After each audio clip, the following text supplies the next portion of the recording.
Durante os últimos meses, a Unimed tem desafiado você a mudar um hábito e encontrar a sua melhor versão. O novo coronavírus apareceu e vamos precisar do esforço de todo mundo. Por isso, a gente tem um novo desafio até tudo voltar ao normal. Fique o máximo possível em casa. Cuidar de você. Esse é o plano. Unimed. Olá, quinta-feira, 28 de maio. Confira os destaques desta edição. Aulas serão retomadas na próxima segunda-feira de forma virtual. Município apresenta números do primeiro quadrimestre em audiência pública virtual. No domingo tem live do Bem em Erechim para auxiliar a classe de profissionais da música. Fique por dentro das atualizações da Covid-19 no município de Erechim e também no Rio Grande do Sul. Essas e outras notícias você confere agora no Jornal da TV Erechim. Seja muito bem-vindo e fique conosco. E nós começamos essa edição falando da Covid-19. Veja os números do coronavírus no Brasil nesta quinta-feira. Até o momento foram registrados, junto às secretarias estaduais de saúde, 25.935 mortes provocadas pela Covid-19 e 418.608 casos confirmados da doença em todo o país. No Rio Grande do Sul, até o momento foram registrados 7.048 pessoas contaminadas em 262 municípios gaúchos e já se contabiliza 209 óbitos. Em Erechim, até o fechamento dessa edição, nós temos mais de 105 casos de pessoas contaminadas com a doença. E dia após dia, esses números têm crescido aqui no nosso município. Bom, agora a gente fala de uma notícia que nenhum jornalista gosta de dar. Um homem de 42 anos de idade foi preso em Erechim, no bairro Aeroporto, na madrugada desta quinta-feira, suspeito de matar o enteado de apenas 10 meses. Segundo a Polícia Civil, que investiga o caso, a criança teria sido agredida na região da cabeça enquanto a mãe, que é usuária de drogas, saiu para comprar entorpecentes em um bairro vizinho. Em seu depoimento, no entanto, a mulher de 31 anos informou que havia deixado a residência para buscar leite na casa de conhecidos. Versão já desmentida pela polícia. Ao retornar para casa, ela encontrou o companheiro alterado e com sinais de embriaguez. Quando questionou o paradeiro do filho, o homem afirmou que a criança dormia e não deveria ser incomodada. Só que, ao verificar a situação, a mãe constatou que o menor estava ferido e aparentemente sem vida. Ela deixou a casa com o filho no colo, conseguiu ajuda de populares e foi levada de carro até a Fundação Hospitalar Santa Terezinha. Infelizmente, a criança já teria entrado sem vida, conta a titular da 2ª Delegacia de Polícia de Erechim, delegado José Roberto Lukaszewski. Citando o depoimento da mãe da criança, Lukaszewski ficou responsável pelo caso. O homem foi preso em casa por policiais militares, os mesmos que foram chamados ao hospital para registro da ocorrência. Já na delegacia, negou ser responsável pela morte da criança. Disse ainda que a mulher não teria saído de casa para comprar leite, mas para comprar drogas e que estava acompanhada dele.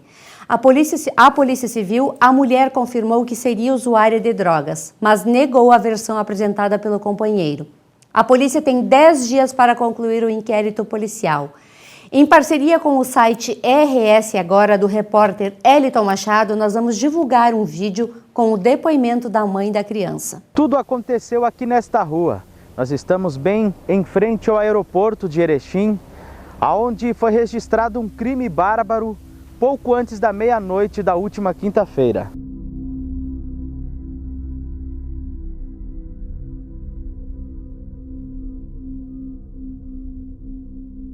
O pequeno Pedro Henrique, de apenas 10 meses, foi assassinado e o principal suspeito é o padrasto do menino.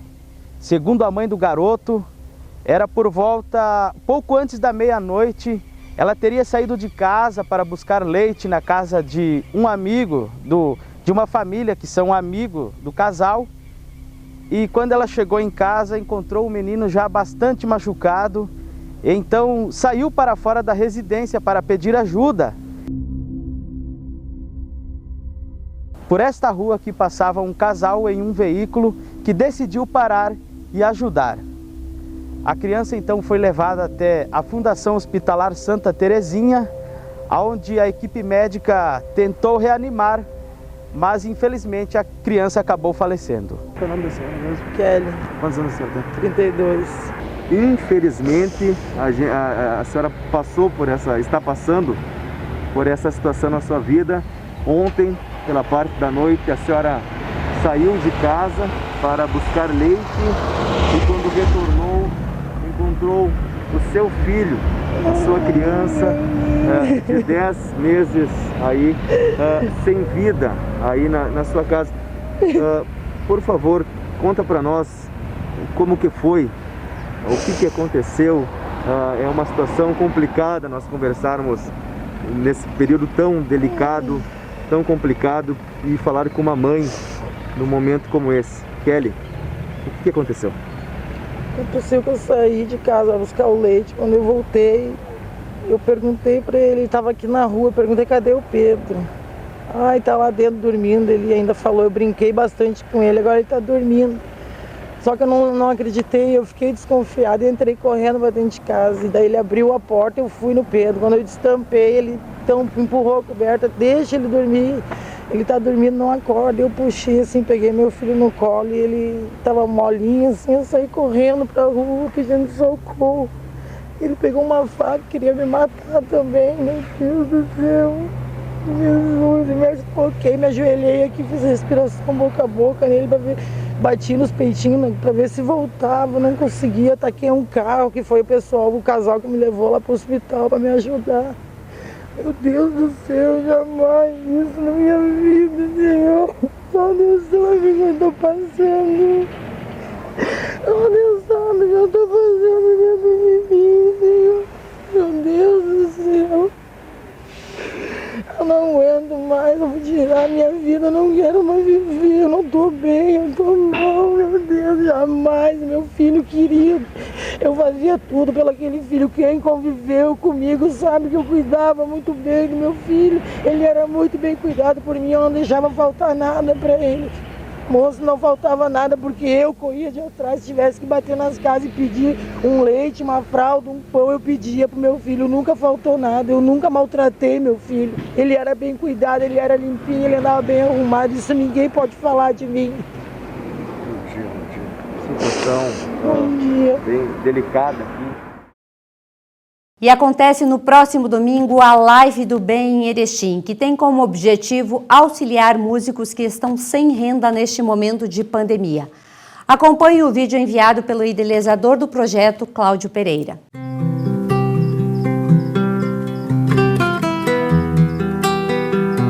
Gente maravilhosa da minha Erechim e região. Neste momento, eu peço um minutinho da atenção de vocês para parabenizar pela grande iniciativa dessa Live do Bem do dia 31, o nosso querido Cláudio Pereira, que tem feito história com as lives, né? Tem feito uma história maravilhosa. E também quero muito parabenizar o Márcio Fava do Chiquito e Bordoneio, esse artista incrível que faz parte aqui da nossa cidade, felizmente, e dizer para vocês: mais do que nunca, nossa caridade está sendo testada. Mais do que nunca, os corações que batem pelo bem, eles precisam ser enaltecidos. Então, todos juntos, na Live do Bem, dia 31/5, no restaurante Bom Giovanni, transmitido por lá. Faltando uma semaninha só, gente, tá certo? E estamos, então, contando com vocês, como bem disse a Marinês aqui, tá certo?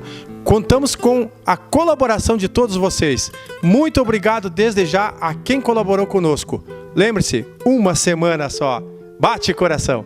Bueno, amigos, muito obrigado, Mari, pelo carinho, pelo apoio. E a você que está assistindo, muito obrigado pela tua colaboração. E a gente sabe que você vai estar ligado conosco dia 31 de maio, a partir das 10 da manhã. É um domingo. Bom Giovanni, é Cláudio Pereira, Márcio Fava e você ligadinho aí do outro lado. Um forte abraço e até daqui a pouco. Contamos com vocês! E agora a gente fala do trabalho de desinfecção da Força Voluntária e da Defesa Civil. Dando sequência aos trabalhos de desinfecção para combate à Covid-19, intensificando o trabalho ao redor e também nas proximidades da Fundação Hospitalar Santa Terezinha, mapeando todas as calçadas ao redor da quadra do hospital, da UPA Central, do Centro do Câncer e também do Hospital Santa Mônica.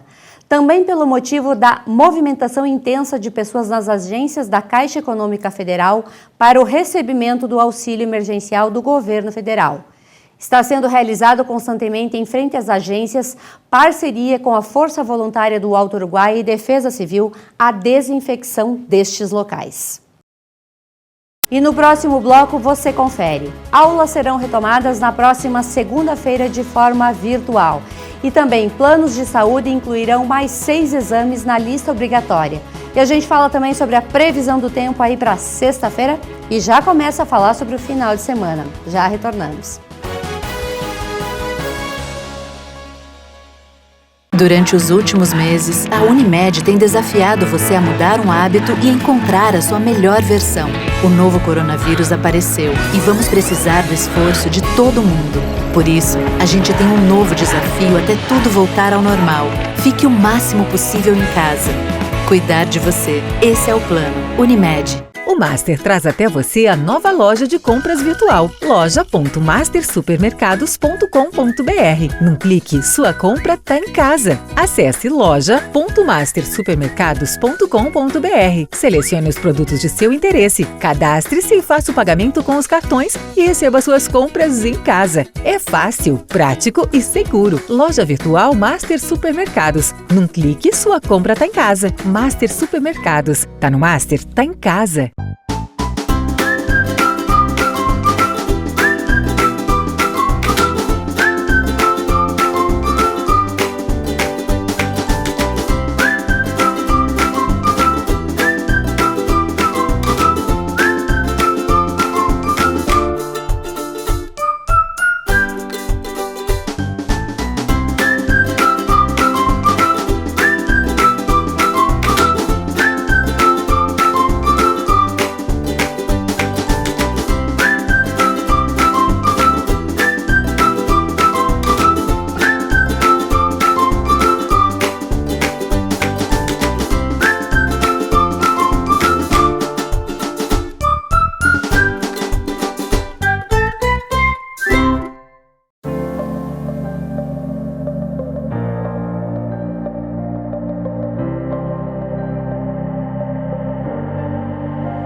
E a Agência Nacional de Saúde Suplementar, a ANS, incluirá mais 6 exames na cobertura obrigatória dos planos de saúde.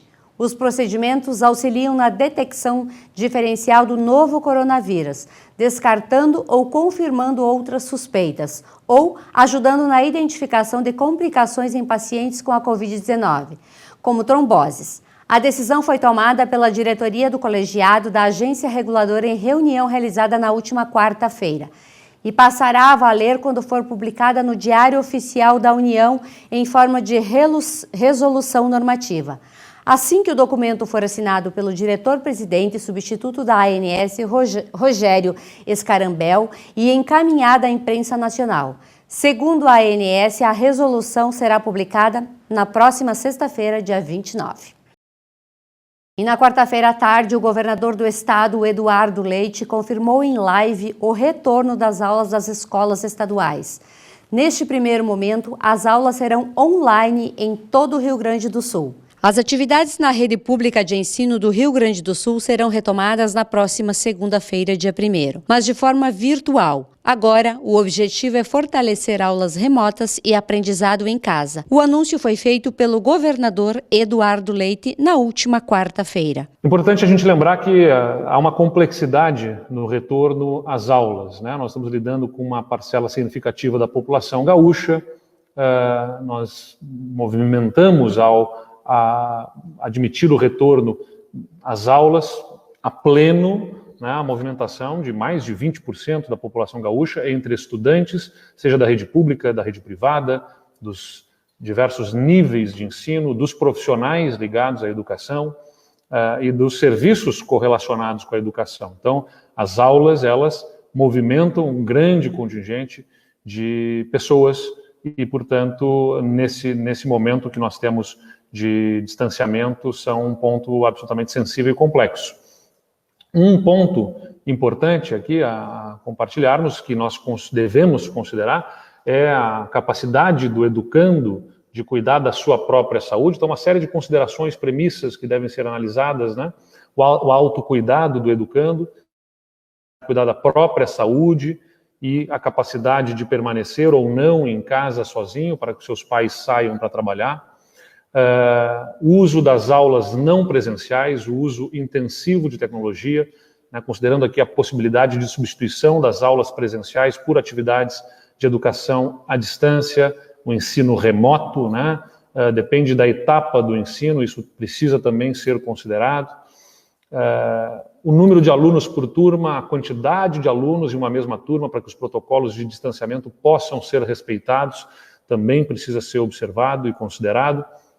Os recursos financeiros necessários, a necessidade de adaptação aos protocolos estabelecidos pelas normas de saúde, os EPIs, né, equipamentos de proteção individual, a higienização extra dos espaços, recursos humanos, etc., o aporte de nova modelagem educacional, as plataformas, equipamentos, tudo isso precisa ser considerado. E, além disso, né, nós temos que considerar também o transporte escolar e a circulação dos alunos ou os pais e alunos, o estabelecimento de logística para a utilização dos refeitórios, para a entrada e saída escalonada dos alunos, pais e alunos que decidirão permanecer apenas com o ensino domiciliar, mesmo que as escolas reabram, é um fator a ser considerado. A gente sabe que há muita ansiedade, angústia, medos nesse momento, então é prezar isso também.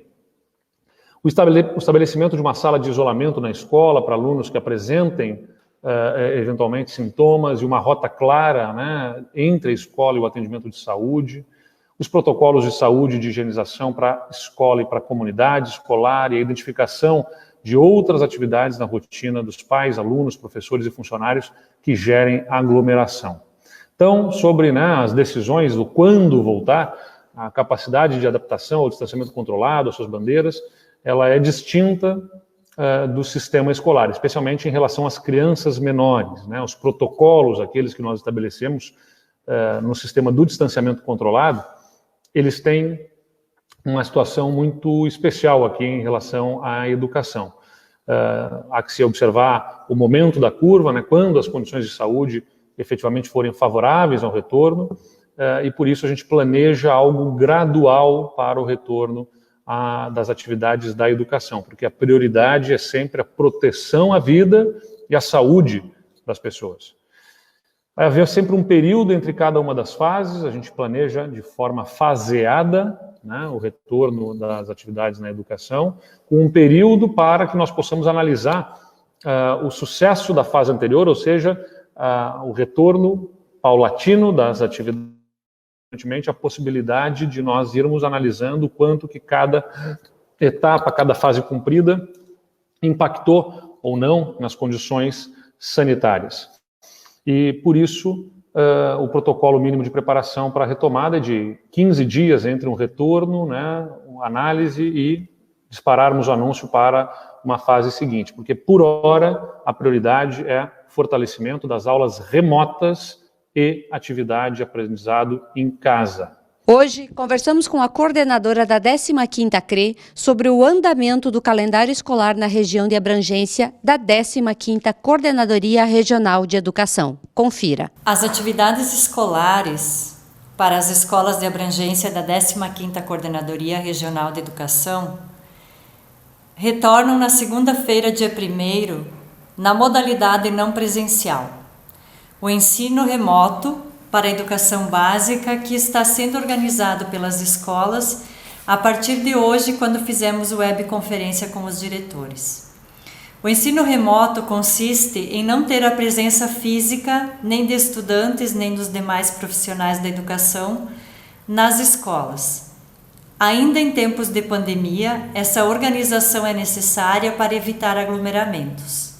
Nos dias 1º, 2 e 3, os professores estarão organizando atividades para serem repassadas aos estudantes, a fim de que sejam realizadas até o dia 15 de junho.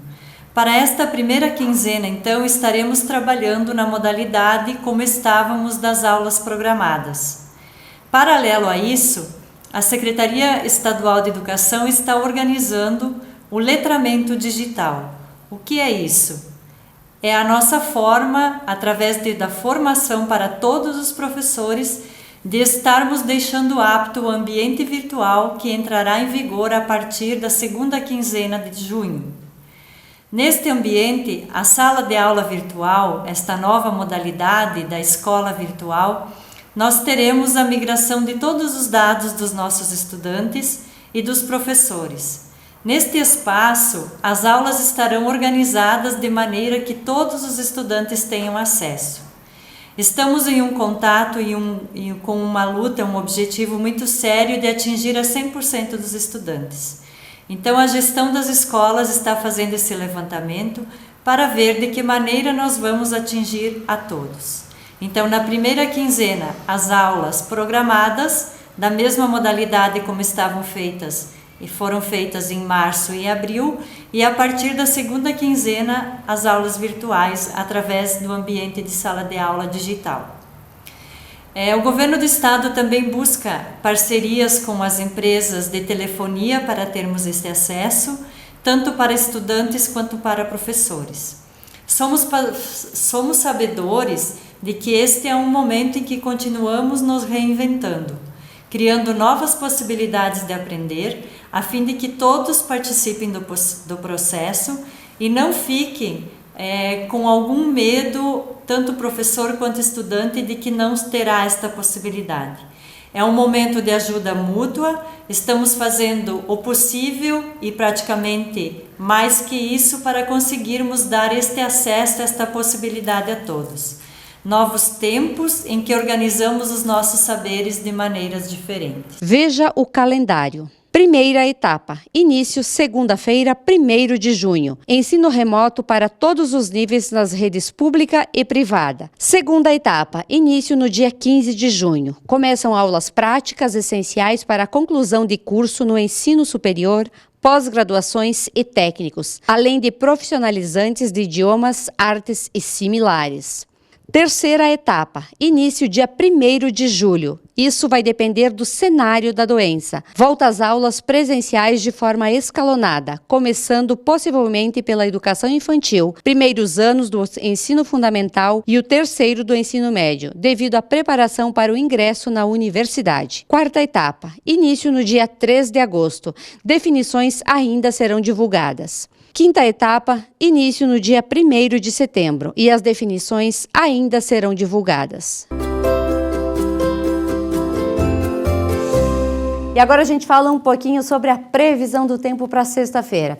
Hoje, quinta-feira, a temperatura já deu uma boa subida. De manhã, lá pelas 7, 7h30, a temperatura estava em torno de 7 graus. Agora, durante a tarde, já chegou a 22 graus.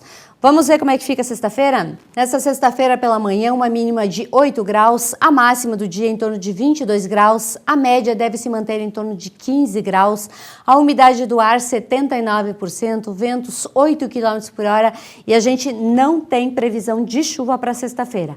Porém, o tempo vai começar a mudar e no sábado nós temos sim uma pequena precipitação sendo anunciada de chuva. Mas sobre essa chuva, esse tempo do final de semana, nós vamos conversar somente amanhã. Bom, o município de Erechim apresentou os números do primeiro quadrimestre do ano em audiência pública virtual.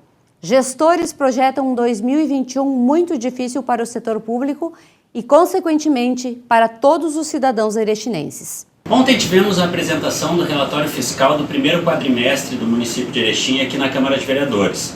Como sou o presidente da Comissão de Economia e Finanças, tive o prazer de coordenar essa apresentação, que foi aqui prestigiada pelo secretário da Fazenda, o Tomazoni, o chefe de gabinete, o Fabiani, o secretário de Planejamento, Camargo, e o secretário adjunto da Fazenda, Edson, que fez a explanação dos números.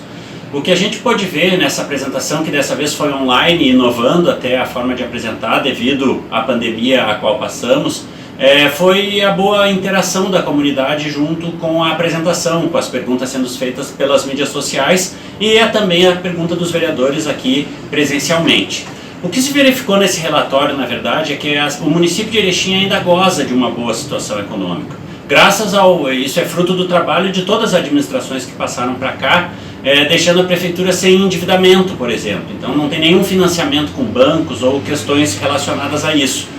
O que mostrou realmente o relatório foi a queda de arrecadação, que já se esperava realmente no mês de abril, principalmente, que é o 4º mês do primeiro quadrimestre, justamente por causa da pandemia, que se iniciou ali no dia 20 de março.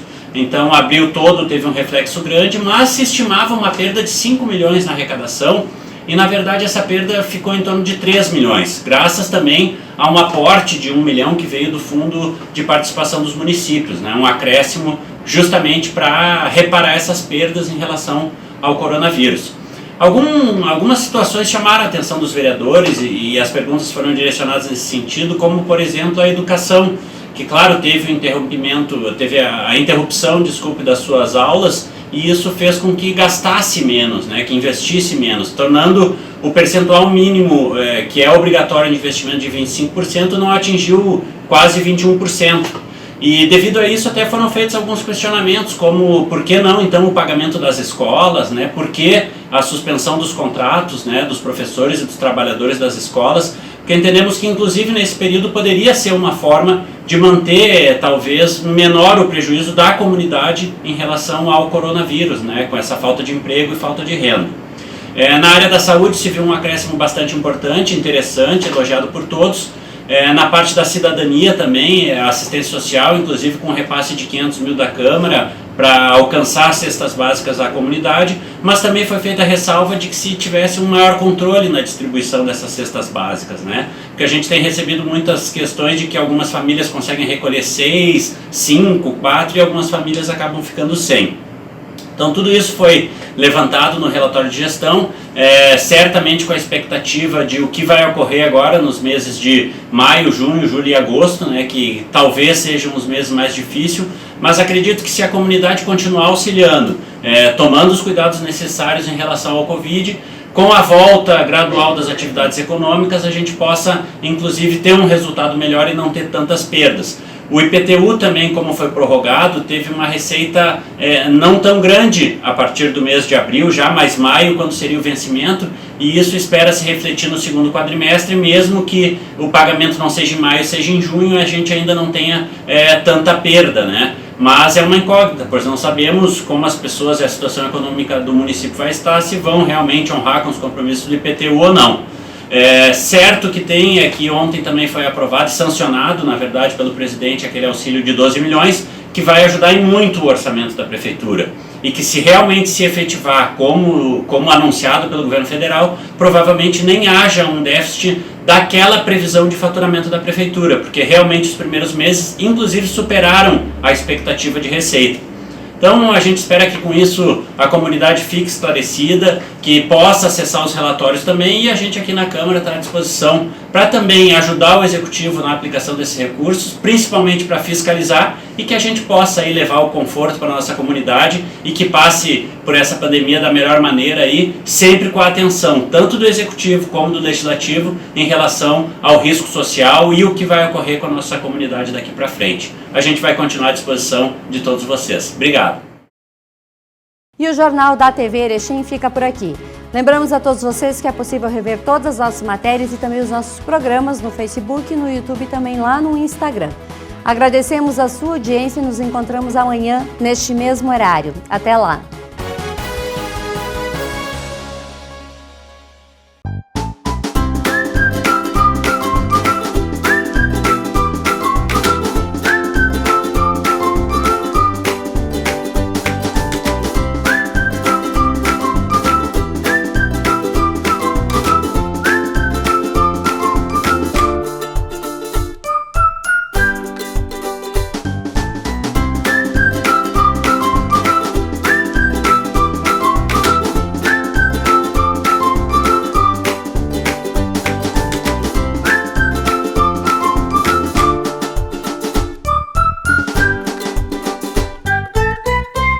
O Master sempre tem muita oferta.